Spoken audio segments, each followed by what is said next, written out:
سب سے بڑے چیلنجز آج کیا ہیں؟ نمبر 1 چیلنج کہ ہم نے اپنی ملک کی انوائرمنٹ کا دھیان رکھنا ہے۔ ہم نے فارسٹ کور اس ملک میں دنیا کی ایوریج سے بہت نیچے جا چکا ہے۔ جنگلات جو بنائے تھے انگریز نے وہ بھی ہم نے ختم کر دیا۔ ہم نے اپنے دریاؤں کو پلوٹ کر دیا، پانی کے اندر وہ چیزیں ڈالی ہیں جس کی وجہ سے نیچے جیسے جیسے انڈس نیچے جاتا ہے جو دریائے سندھ، تو جو نیچے پانی ہے زمین کے نیچے وہ پلوٹ ہوتا جا رہا ہے۔ ایک سپریم کورٹ کی فیصلہ ہے، اس میں سپریم کورٹ نے کہا کہ کس طرح جو گراؤنڈ واٹر ہے سندھ کے اندر وہ 70% پلوٹڈ ہے۔ پھر ہم نے اپنی جو ہوا ہے اس کو پلوٹ کر دیا، اپنے ایٹماسفیئر کو۔ لاہور کے اندر جو پولوشن ہے اب وہ، اور خاص طور پہ سردیوں میں، تو وہ جو ڈینجر لیول سے بھی اوپر چلی جاتی ہے پولوشن۔ اس کا مطلب کہ بچوں کے اوپر، بوڑھوں کے اوپر اس کا بہت برا ان کی صحت کے اوپر اثر آتا ہے۔ اور اس کی وجہ یہ ہے کہ ان پلانڈ سٹی ہے۔ ہم نے اپنے پچھلے 20 سال میں 70% جو کور تھا، جو فارسٹ کور تھا، جو درخت لگے ہوئے تھے وہ ختم کر دیا اور کانکریٹ بنا دی وہاں۔ پھر ہم نے پرواہ نہیں کی کہ جو چیزیں پلوٹ کرتی ہیں ایٹماسفیئر کو، مثلا یہ جو بھٹے ہیں اینٹوں کے، اس کے لیے کوئی آلٹرنیٹیو نہیں سوچا۔ اور جو آگے ہمارے لیے چیلنجز آ رہے ہیں وہ یہ کہ پاکستان نمبر 5 پہ ہے وہ ملک جو کہ کلائمیٹ چینج سے سب سے زیادہ متاثر ہوگا۔ تو اس لیے ایک گورنمنٹ جو کہ اپنی انسانوں کا سوچتی ہے اور اگلی الیکشن کا نہیں سوچتی، اس گورنمنٹ کے لیے امپورٹنٹ ہے کہ سب سے پہلے آج سے ہم پلاننگ کریں کہ ہم اپنے آنے والی جنریشنز کے لیے کس طرح ایک بہتر پاکستان چھوڑ کے جائیں گے۔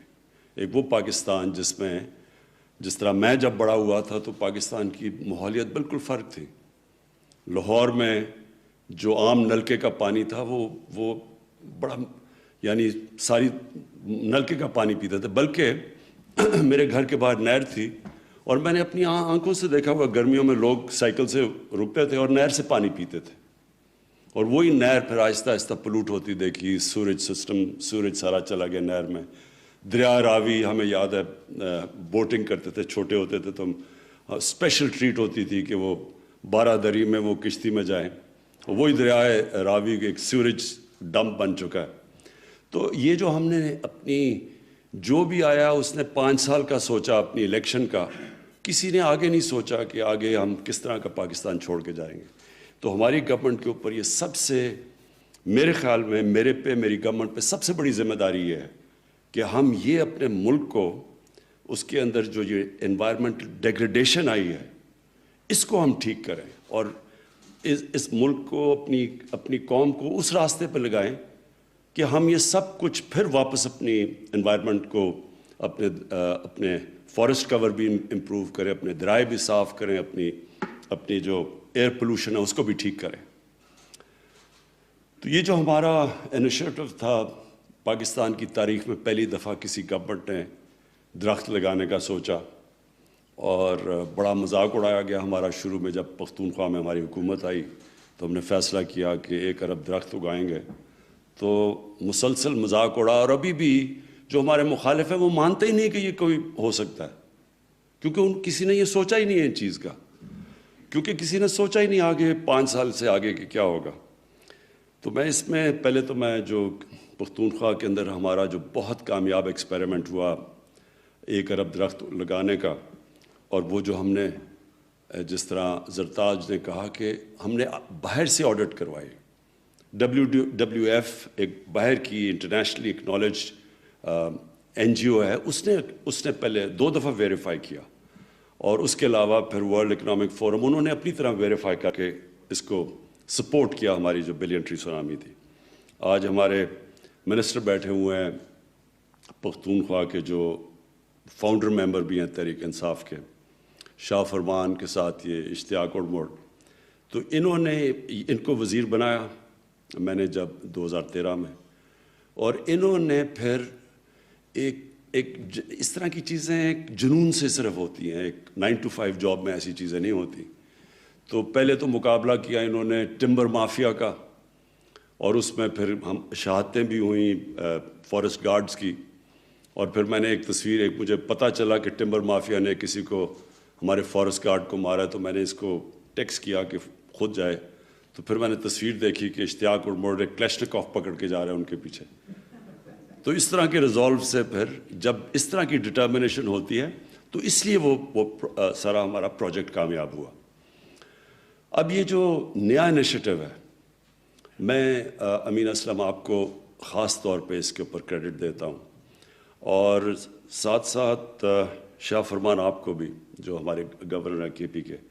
کیونکہ دیکھیں، یہ لوگ، عوام درخت تب اگائے گی اور ان کو پھر ان کی حفاظت کرے گی جب عوام کو ان کے بینیفٹ سے پتہ چلے کہ ہمارے لیے کیا ہے. میں بھوکا مر رہا ہوں اور مجھے کوئی کہے جی درخت اگا دو، میں کیوں درخت اگاؤں گا؟ سردی میں میرا برا حال ہے، برف پڑی ہوئی ہے، تو میں کیوں وہ درخت نہیں کاٹوں گا اپنے آپ کو گرم رکھنے کے لیے.